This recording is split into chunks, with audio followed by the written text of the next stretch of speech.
Good evening friend, myself doctor Shilpi Jaiswal. आज हम लोग इस वीडियो में डिस्कस करेंगे कि सुप्रीम कोर्ट की क्या अथॉरिटी है, क्या इनका जुडिडिक्शन है, क्या इनकी पावर है, इनकी शक्ति जिसको कि हिंदी में हम सर्वोच्च न्यायालय या उच्चतम न्यायालय कहते हैं।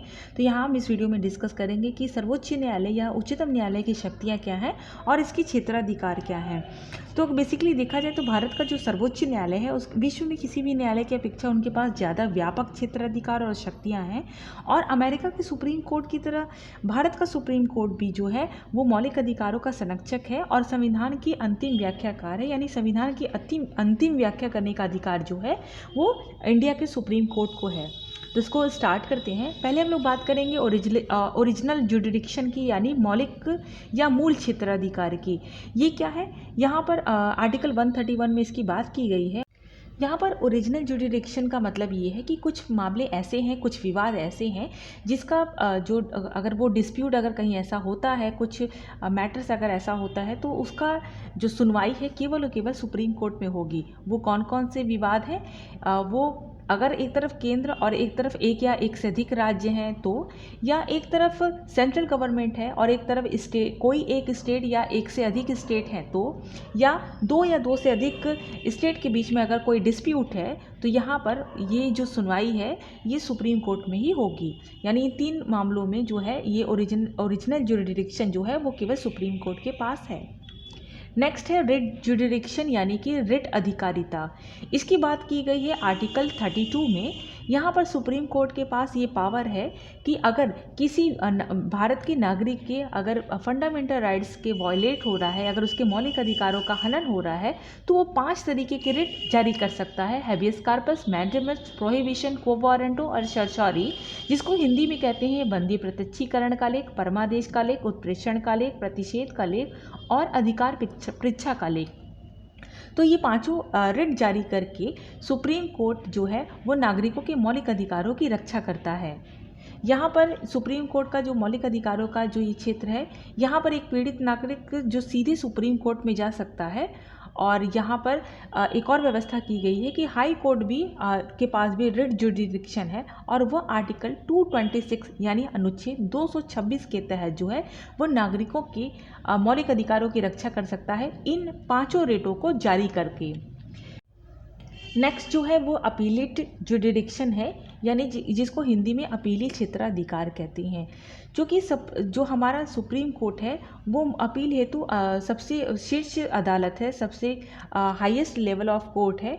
और यहाँ पर अगर ऐसी कोई बात होती है जहाँ पर कि इंटरप्रिटेशन ऑफ लॉ की बात होती है तो सुप्रीम कोर्ट के पास ये अथॉरिटी है। क्योंकि इंटरप्रिटेशन ऑफ लॉ क्यों इम्पॉर्टेंट है, वो इसलिए कि अगर एक तरीके का अगर किसी केस में कोई इंटरप्रिटेशन करता है, जैसे केशवानंद भारती का जो केस था उसमें जो जजमेंट आया, तो अगर आगे आने वाले अगर ऐसे ही केस अगर होते हैं तो केशवानंद भारती केस को ध्यान में रखकर ही उसी तरीके के जो निर्णय है वो अप्लाई किए जा सके। अगर ऐसा कोई भी केस आता है और उसमें कोई ऐसा बात होती है जिसमें कि डाउट हो, क्वेश्चन उस लॉ के इंटरप्रिटेशन की बात हो, उस संविधान की या उस कानून की व्याख्या की बात हो, तो सुप्रीम कोर्ट यहाँ पर ये देखती है। और इसके साथ ही साथ ये भी हो सकता है कि हाई कोर्ट खुद कह दे कि इस केस में या इस मामले में जो है वो विधि का सारवान प्रश्न निहित हो। तो यहाँ पर विधि के सारवान प्रश्न का तात्पर्य ये है कि यदि किसी प्रश्न के मामले में या किसी मामले के मामले में विभिन्न उच्च न्यायालयों यानी कि जो हाई कोर्ट है उनके बीच में डिस्प्यूट हो, या सुप्रीम कोर्ट के किसी हाई कोर्ट के निर्णय के विरुद्ध जो है कुछ उल्टा अपना निर्णय दे दिया होगा, यानी कि हाई कोर्ट ने कुछ और डिसीजन दिया और सुप्रीम कोर्ट ने जस्ट उसका अपोजिट दिया हो, और यहाँ पर कुछ ऐसा मैटर हो कि जहाँ पर ये बात की गई हो कि यहाँ पर संविधान की जो है किसी उपबंध की विशेष व्याख्या की ज़रूरत हो, तो ये जो बातें हैं वो विधि का सारवान प्रश्न है। इट्स मीन कि यहाँ पर जो लास्ट डिसीज़न होगा वो केवल और केवल सुप्रीम कोर्ट को होगा। तो यहाँ पर ये जो मामले हैं ये हम देख सकते हैं कि ये जो सुप्रीम कोर्ट का ये जो जुडिडिक्शन है हम जिसको 4 पार्ट में डिवाइड कर सकते हैं। पहला हम देख सकते हैं कि अनुच्छेद 132 यानी आर्टिकल 132 जो कि बात करता है कि कॉन्स्टिट्यूशनल मैटर्स का, यदि कि किसी हाई कोर्ट से जुड़े कोई डिसीज़न हो जिसमें कि सब्सटेंशियल क्वेश्चन ऑफ लॉ हो, यदि विधि का सारवान प्रश्न हो तो सिविल मैटर यानी कि आर्टिकल 133 के तहत ये बात की गई है कि अगर सिविल मैटर से जुड़े अगर बात हो तो वो सीधे सुप्रीम कोर्ट में अपील की जा सकती है। नेक्स्ट है क्रिमिनल कोड यानी आर्टिकल 134 के तहत की अपील इन क्रिमिनल मैटर यानी कि आपराधिक मामलों से जुड़े जो अपीलें हैं वो लास्ट जो है वो सुप्रीम कोर्ट में ही की जा सकती है। जैसा कि आप सभी जानते हैं कि सुप्रीम कोर्ट जो है वो हाईएस्ट लेवल का कोर्ट है, जहाँ पर जो एक अंतिम न्यायालय है शीर्ष स्तर का, जहाँ पर हम अपील कर सकते हैं। और एक और है कि special appeal by special leave यानी आर्टिकल 136 यानी विशेष अनुमति द्वारा अपील। यहाँ पर अगर सुप्रीम कोर्ट को ये लगता है कि अगर किसी हाई कोर्ट में ऐसा कोई डिस्प्यूट चल रहा है, कोई ऐसा मैटर चल रहा है जो अभी ड्यूरिंग है, अभी चल रहा है, या उस पर जो है बात हो चुकी है, वो केस जो है ख़त्म हो चुका है, तो भी सुप्रीम कोर्ट को ये अथॉरिटी है कि वो उस केस को अपने यहाँ मंगाकर उस पर जो है डिस्कशन कर सकता है, उसको देख सकता है।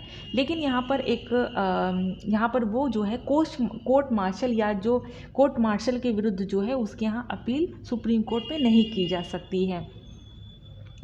नेक्स्ट है एडवाइजरी जुडिडिक्शन यानी कि सलाहकारी अधिकारिता, जिसकी बात की गई है आर्टिकल 143 में। यहाँ पर जो आर्टिकल 143 ये कहता है कि यदि किसी क्वेश्चन ऑफ लॉ अगर लॉ या फैक्ट से रिलेटेड जो कि पब्लिक इम्पोर्टेंस का है, तो यहाँ पर जो प्रेसिडेंट है वो सुप्रीम कोर्ट से अब एडवाइस मांग सकते हैं। और यहाँ पर अगर किसी कॉन्स्टिट्यूशनल ट्रीटी या एग्रीमेंट या अगर जो है कि कोई ऐसा संवैधानिक प्रश्न समझौता जो कोई बात है, तो भी यहाँ पर संविधान ने राष्ट्रपति को ये अधिकार दिया है कि वो सुप्रीम कोर्ट से राय ले सकता है।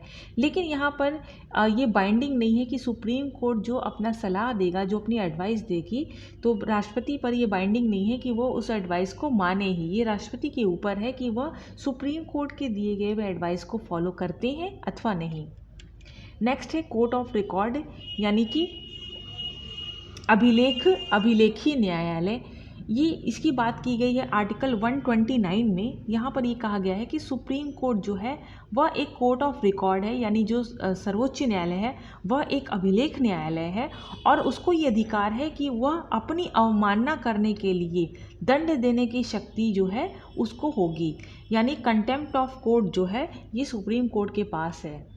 तो यहाँ पर सुप्रीम कोर्ट के तहत ये है कि यदि सर्वोच्च न्यायालय के निर्णय, कार्यवाही या उसके फैसले के विरुद्ध जो है अगर कहीं अगर कुछ चल रहा है ड्यूरिंग द केस या तो यहाँ पर किसी अन्य अदालत में अगर कोई मामले चल रहे हैं तो इस पर प्रश्न नहीं उठाया जा सकता है। तो ये सारी चीज़ें जो हैं वो कोर्ट ऑफ रिकॉर्ड के तहत रखते हुए, यानी एक अभिलेखी न्यायालय के तहत जो है न्यायालय के पास ये पावर है कि वह उस व्यक्ति को या उस कोर्ट को दंडित कर सके।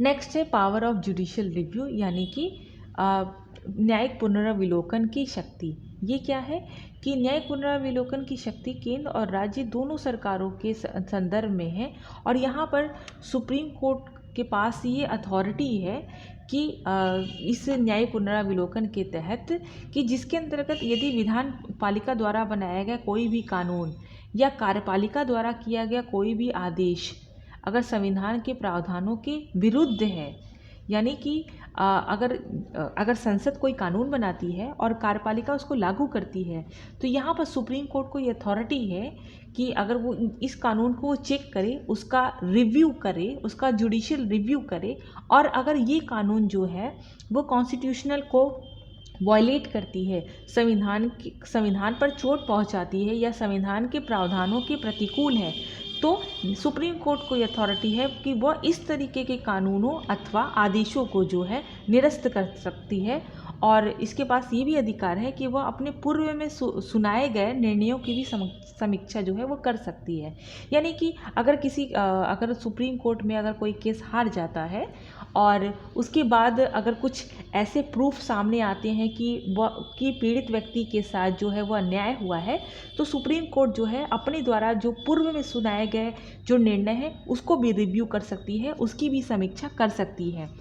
तो ये जो जुडिशल रिव्यू की जो बात है वो संविधान की कहाँ पर की गई है, किन अनुच्छेदों के तहत की गई है।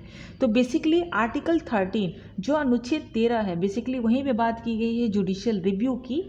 और अनुच्छेद 13 जो है वो काफ़ी इम्पॉर्टेंट है। लेकिन इसके साथ ही साथ अनुच्छेद 13 के साथ साथ अनुच्छेद 32, अनुच्छेद 131 से लेकर 136 तक, 143, 145, 226, 246 और 372 इत्यादि के द्वारा के तहत जो है वह जुडिशल रिव्यू की बात की गई है। नेक्स्ट है कि सर्वोच्च न्यायालय की स्वतंत्रता, यानी जो सुप्रीम कोर्ट है वो कितना स्वतंत्र है। यानी हमारे जो सुप्रीम कोर्ट की बात की गई है, हमारे जो सर्वोच्च न्यायालय की बात की गई है वो कितना स्वतंत्र है। क्योंकि सुप्रीम कोर्ट जो है वो गार्डियन ऑफ द कॉन्स्टिट्यूशन है, वो संविधान का संरक्षक है। इसके साथ ही साथ वह नागरिकों के मौलिक अधिकारों का भी संरक्षक है, उसकी गारंटर है, उसकी रक्षा करने की जो गारंटी है वह सुप्रीम कोर्ट के पास है। तो यहाँ पर सुप्रीम कोर्ट की स्वतंत्रता जब तक नहीं होगी, जब तक हमारा सुप्रीम कोर्ट जब तक फ्री नहीं होगा, इंडिपेंडेंस नहीं होगा, तब तक जो है वो इन सब मामलों को प्रोटेक्ट नहीं कर पाएगा। और इसीलिए यहाँ पर सुप्रीम कोर्ट के इंडिपेंडेंस के लिए कुछ व्यवस्थाएं की गई हैं कि की जो सुप्रीम कोर्ट के जो नियुक्ति का तरीका है, उनकी कार्यकाल, इनका जो ड्यूरेशन है, उनकी जो सैलरी है, और अगर सुप्रीम कोर्ट के जजों के बारे में भी कोई बहस नहीं की जा सकती है। अगर सुप्रीम कोर्ट में कोई केस चल रहा है तो उस केस के बारे में संसद में कोई बहस नहीं हो सकती है। इसके साथ ही साथ अगर कोई जो सुप्रीम कोर्ट के जो जज हैं और वो रिटायर हो जाते हैं तो उनके वकालत पर भी, यानी कि वो एज अ लॉयर काम नहीं कर सकते हैं। उनके पास इतनी पावर है, इतनी अथॉरिटी है कि अगर उनकी कोई अवमानना करता है, कंटेम्प्ट ऑफ कोर्ट जिसकी बात हम लोगों ने आर्टिकल 129 में की थी, वो उनके पास है। तो और इसके साथ ही साथ इनके न्याय के जो क्षेत्र हैं उसमें कटौती नहीं की जा सकती है। और सबसे बड़ी बात कि इनको कार्यपालिका से पृथक रखा गया है, यानी सेपरेशन फ्रॉम एग्जीक्यूटिव। तो ये जो सेफ गार्ड है जो कि इंश्योर करते हैं हमारे सुप्रीम कोर्ट के इंडिपेंडेंस की, कि सुप्रीम कोर्ट जो है वो फ्रीली काम कर सके, वो पूरी तरीके से इंडिपेंडेंट होकर काम कर सके। इसलिए यहाँ पर व्यवस्था की गई है कि सुप्रीम कोर्ट जो है वो अपना जो उसका न्याय करने का जो कार्य है, जो पीड़ित पक्ष के साथ अगर कोई गलत करता है तो वह दोषी को, अपराधी को दंड दे सके और फ्री तरीके से दे सके, इसलिए यहाँ पर ये व्यवस्था की गई है। आई होप कि आपको ये वीडियो अच्छा लगा हो। अगर अच्छा लगा तो प्लीज़ लाइक करिए, शेयर करिए, कमेंट करिए और मेरे चैनल को सब्सक्राइब करिए। Thank you.